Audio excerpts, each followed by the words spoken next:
to stay alive. Trying to find me shawty and make her mine. Now I'll find one in no time. With the help of my homies, I'm going out with my bros. With my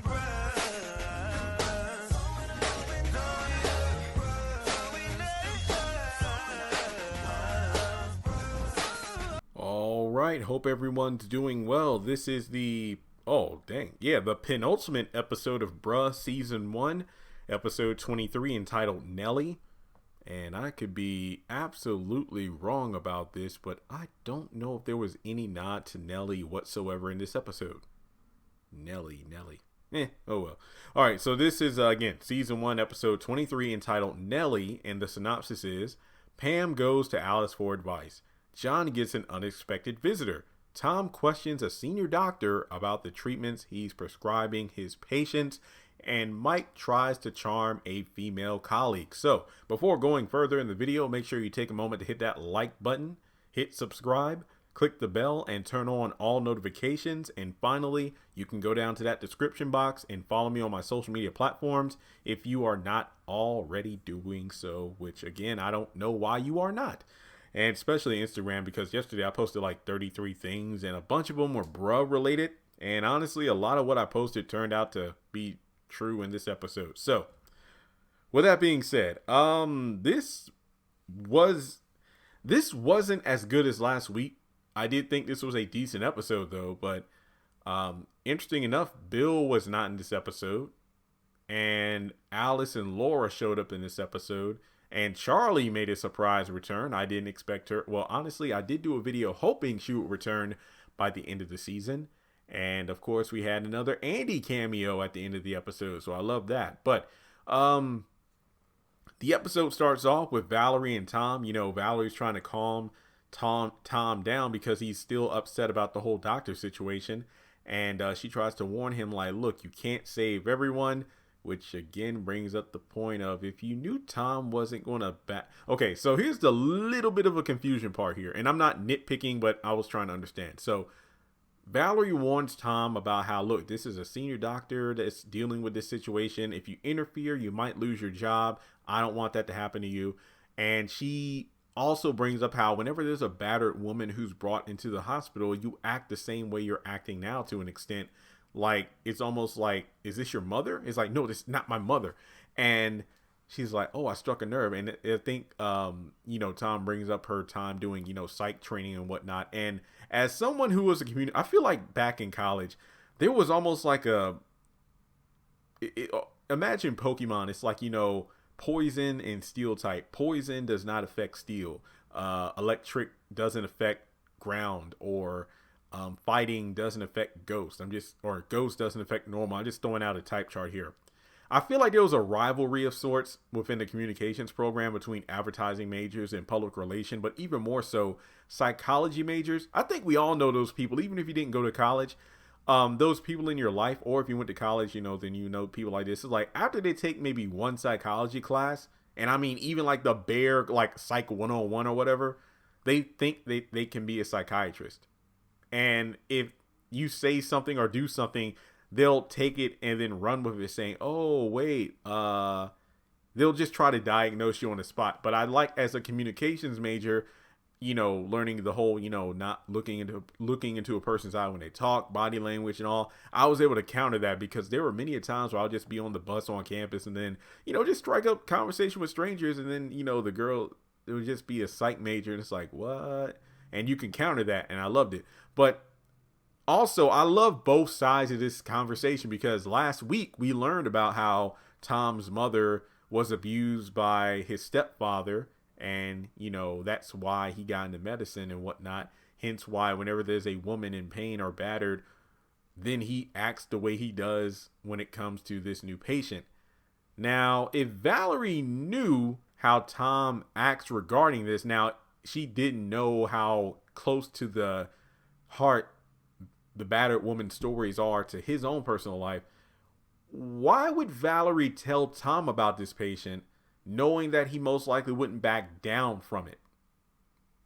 And then when she tries to bring him back in, he rejects the offer to stop. So now it's kind of weird because he's angry with her. So overall, Tom refuses to back down, tells Valerie to back off. Look, I'm just trying to be your friend. Look, I'm not your friend. I'm like, oh, well, I mean, to be fair, the allegations, I mean, friend isn't the right word, but I get what Valerie's trying to do. Just stop Tom from making a mistake. And then from there, the patient comes out and pretty much tells Tom to leave her alone, mind your own business. You don't know me. You don't know my kids. That stunt you pulled could have gotten me and them hurt.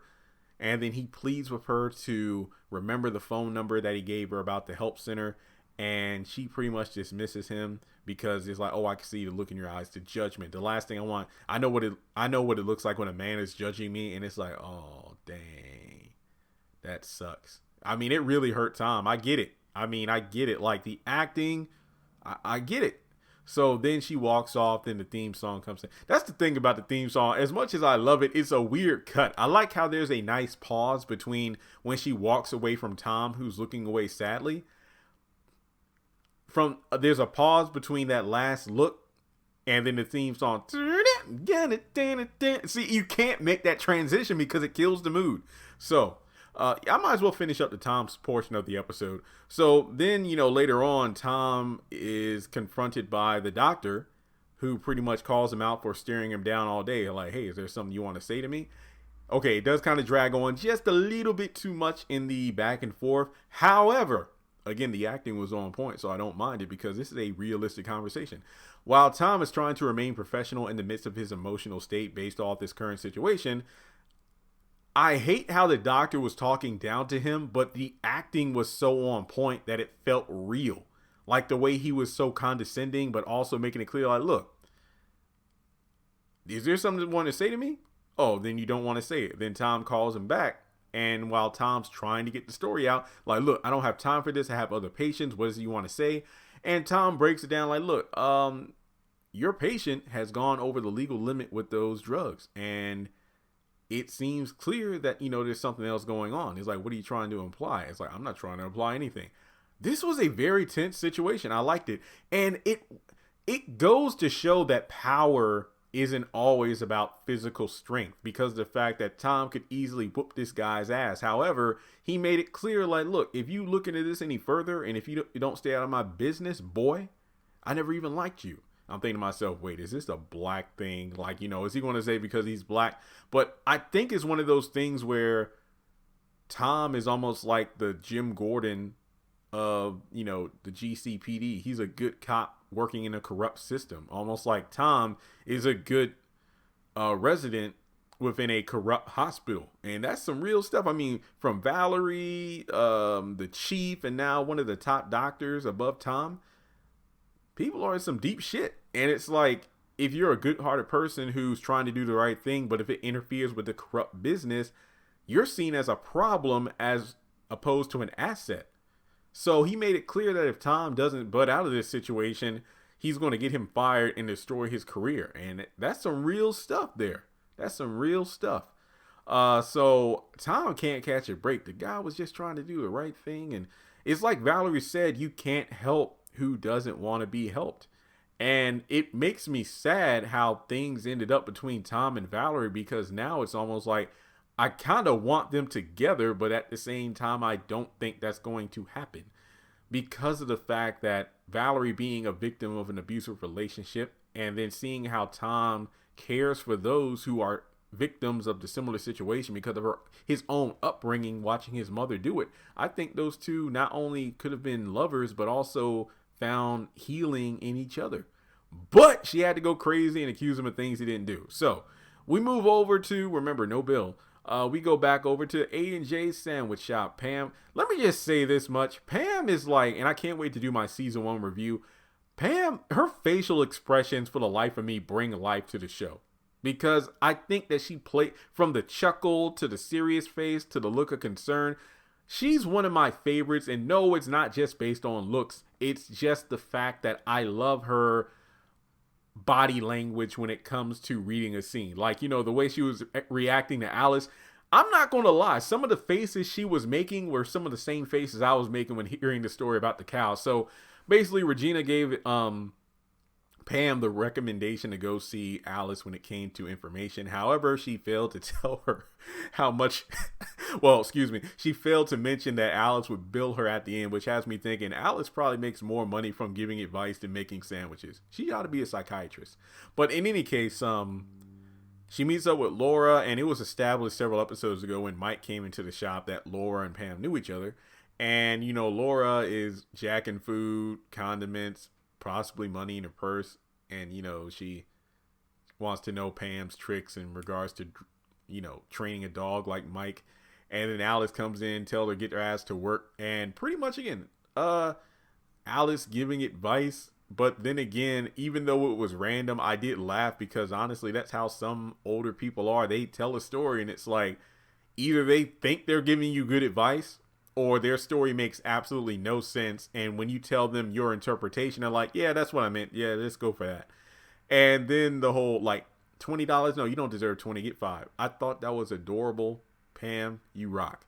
So then after that, you know, we got John behind the counter. He's working. And then Charlie comes in and I'm like, oh, it's Charlie. She's adorable.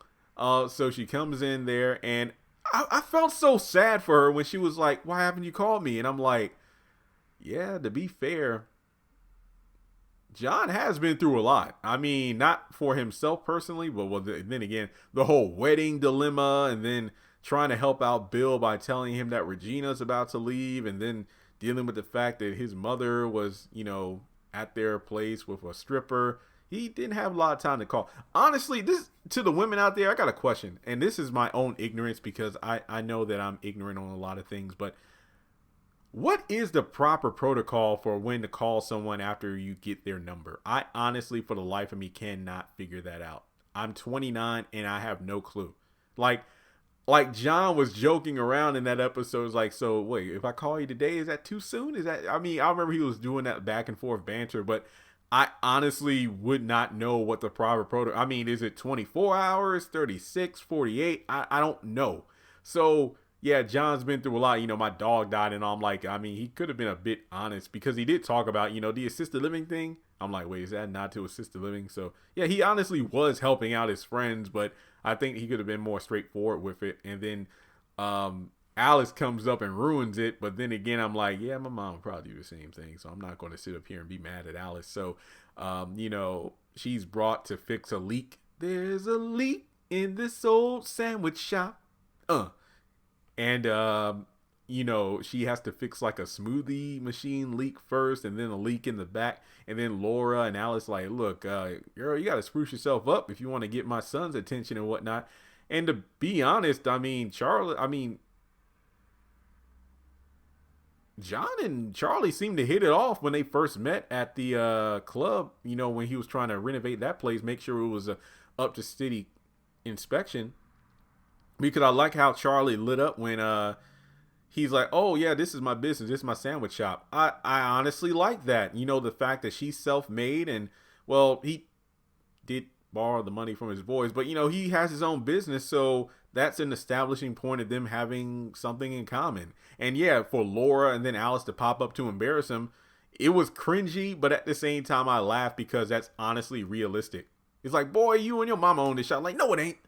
I like that. And then it's like, my son ain't interested. And it's like, well, I mean, John was a bit, I don't know. I just felt like, you know, the way he was talking to Charlie about why he didn't call reminded me how Mike just, without any kind of emotion, shut down Pam last week, telling her not to come over at all.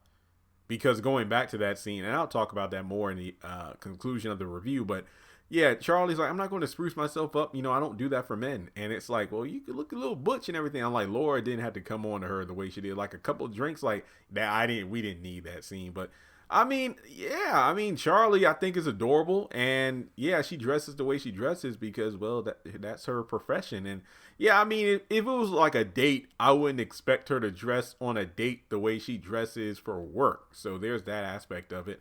But I do hope that John, I mean, to be completely honest, I'm throwing this out here. I was under the impression based off John's emotion and everything when he was talking with her that it wasn't like I forgot on purpose, but also the fact that I honestly didn't think, you know, you would want to go out with me for real? Because you just look at the first episode where he tries to hit on the one girl that, you know, frequently comes in the sandwich shop, and he got blown off as a result. And then his mom mocked him for it. And then in this situation, you know, he's about to own a club and everything, but then he lets it go. And then, you know, oh, I own a sandwich shop. So maybe he might feel inferior because Charlie is like self-made, unlike him. Again, he has his own business, but he needed his boys to pay for it. So in a way, it's almost like he would feel intimidated by Charlie due to his own lack of self-efficiency. So you would think that would be a driving point. But, you know, there's one episode left of the season. Maybe we'll get some follow-up. And plus, season 2 is already filmed, so we'll just have to wait and see. But overall, I do think that Charlie's adorable. And I do hope that her and John actually interact. And she doesn't pull a Sandy from Grease where she changes her entire personality and look just to get a man. So with that being said, the last scene is Mike and Andy wrapping up the settlement for their client. And, you know, Andy compliments him on his work. He's like, oh, you're great. You're smart. Oh, you think I'm not smart? It's like, oh, I'm talking about your work. Don't think I'm complimenting you. And then, you know, she's like, well, I think it's time for me to leave. No, stay for a while. And then Andy's like, no, it's like, I don't think so because, you know, talk about me. I'm already seeing someone. Well, it must not be great. You shouldn't say that. You don't know me that well. Well, how great is it for you? If it's going so great for you, then how are you here with me? And it's like, well, that's a work-related thing. And thinking about Gary, just think about how Gary is and how he would react to finding out about Mike. That would be interesting. But other than that, it's like, you know, as soon as Andy's about to say, well, you talk about me, well, you don't really talk about yourself. And then Pam comes up, and I'm thinking to myself the entire time, based off where they're sitting, wouldn't Mike be able to see the door open and Pam come in? But then again, she was pretty quiet. And then that's the end of the episode. And that's exactly what I predicted online. Like, Andy and Mike might start to kind of, you know, warm up to each other, and then Pam's going to show up. So that's something that was brought up when she was talking with Miss Alice about trusting Mike and everything and how it's work related, and that, you know, I don't want to just bust over there, but at the same time, it's like, you know, I'm pretty sure that was going to happen. So overall, I'll give this episode about a 7 out of 10. I did think it was enjoyable, but it wasn't as strong as last week, but I did enjoy it for what it was. So with that being said, let me know your thoughts in the comment section below. What did you think of the penultimate episode of Bruh? Remember that next week is the final episode of season 1. And we'll just have to wait and see what happens from there. But let me know your thoughts in the comment section below. And if you would like to donate to the channel, feel free to do so on PayPal, Cash App, or join Patreon for as little as $1 a month.